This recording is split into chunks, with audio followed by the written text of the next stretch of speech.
I'm really delighted to be here today, especially in the company of our distinguished guest. Just to save the time, I'm not going to go through all the names you have heard so many times. And our students, especially the graduates, the faculty, and all the guests. As you know, I'm an NRI. I was born in India, lived in India for 20 years, but I lived in the United States for 50 years of my life. Most of the Indian, all of us are well-wishers of India. Sometimes we feel somehow we are hung up between here and US. Even though we live in US, we always talk about India. We like to have all the food Indian and dress Indian and so on. But at the same time, we don't feel misfit when we come here. And neither we fit over there, not here. Na udhar ke rahe, na idhar ke rahe.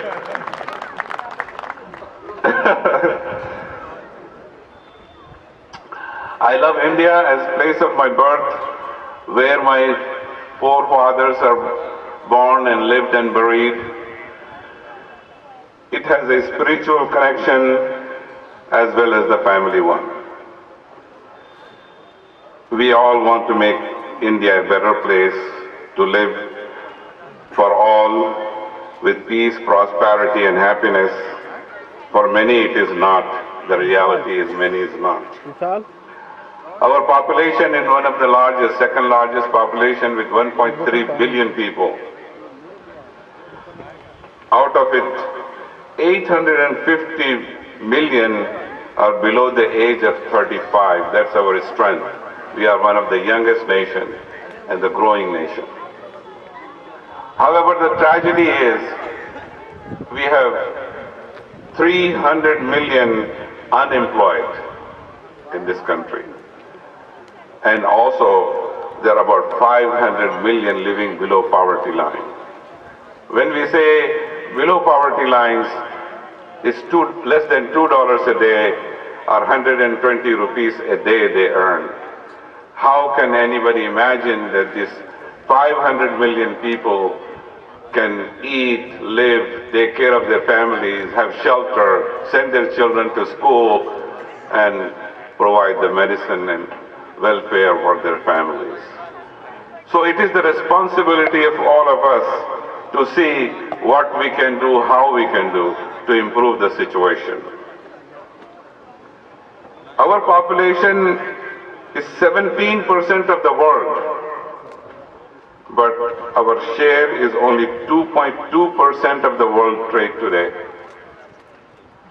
There was time when our share of the trade was over 25%, several centuries ago.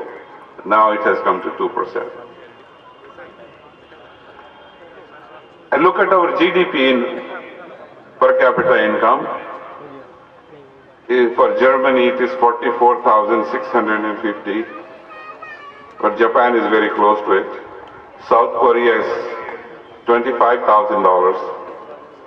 India is only $3,700 per year. The reason I'm comparing with Germany, Japan and South Korea is that after Second World War, these countries were completely destroyed. India was doing fairly well at that time. We were not destroyed. We have natural resources which is many, many times more than any of these countries. What is the difference then?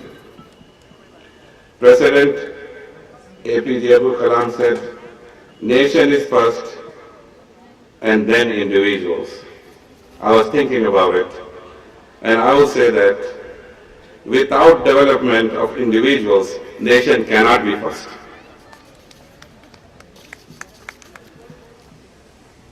Let us see how we can change for a better India of tomorrow.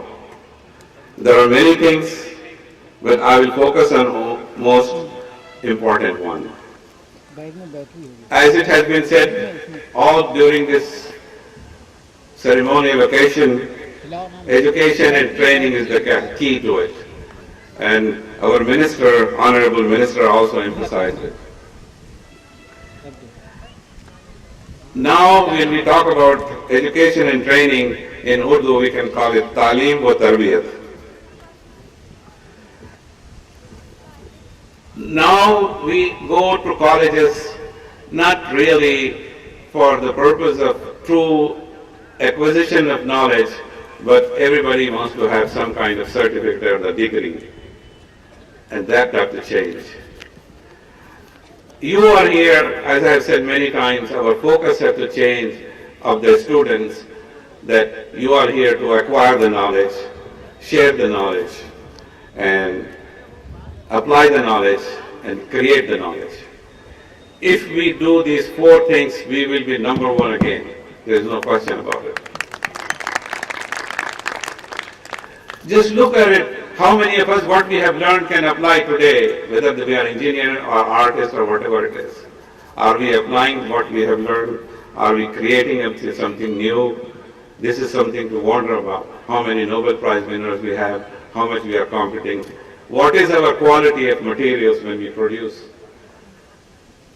That is very important. However, I will go to the JIT, what we are planning, what we like to do. As you know, we have a College of Engineering, Business and Media. Inshallah, this year we will start Arts College with BA, BCom, BBA to complement our MBA program, and these are very essential parts of society.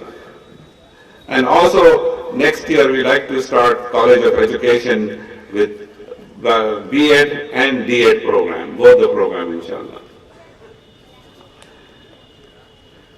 And one unique thing which we have already signed the agreement and we are planning to start is Innovation and Entrepreneur Development Center, Innovation and Entrepreneur Center. Our students have the ideas. I remember very well last year, one of the girl students who wrote her final year papers, and it was based on how to charge the cell phone without electricity. But what happened? It got lost. There is nobody, there is no mechanism to take these ideas and put into the practice. And it is very common in all major universities in Europe and America that they have these centers. And inshallah, we will start that center this year in JIT. And the second is, we will also start incubation center, which our Honorable Minister was talking about, that to take the ideas and put into the practice. We will have the people with the expertise and experience guide them and even provide some financial assistance to make a prototype. So these are the things we will start within 2 years. And inshallah, I like to see JIT become a university by 2022.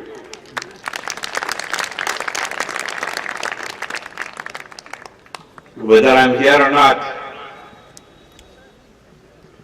March will go on.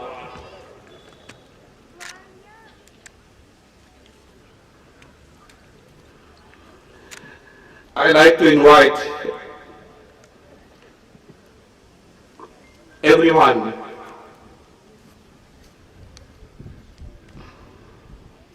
the student, faculty, and the guest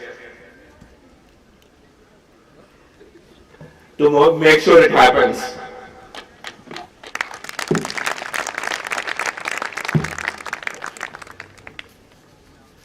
However, innovation is not easy. It takes a lot of commitment and a lot of work. When we talk about the innovation, we must have passion and creativity.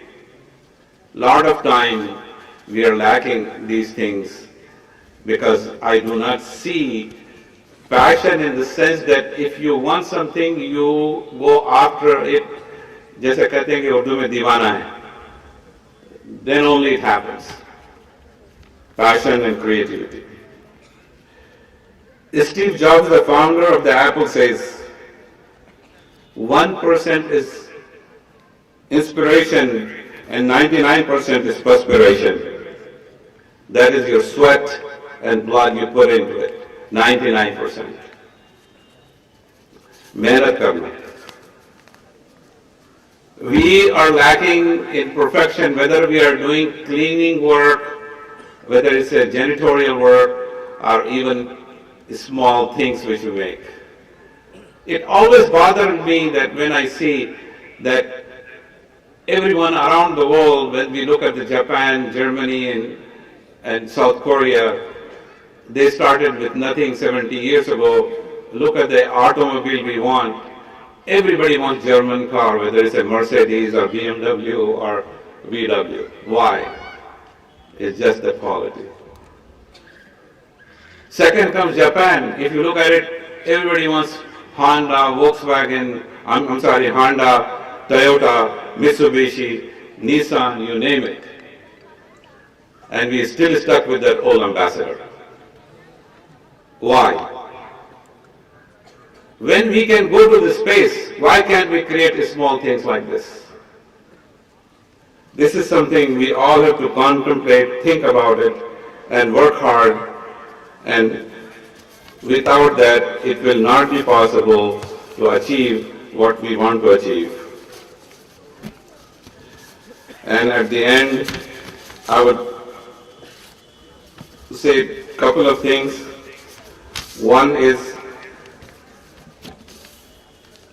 our system in the society, it has to be just.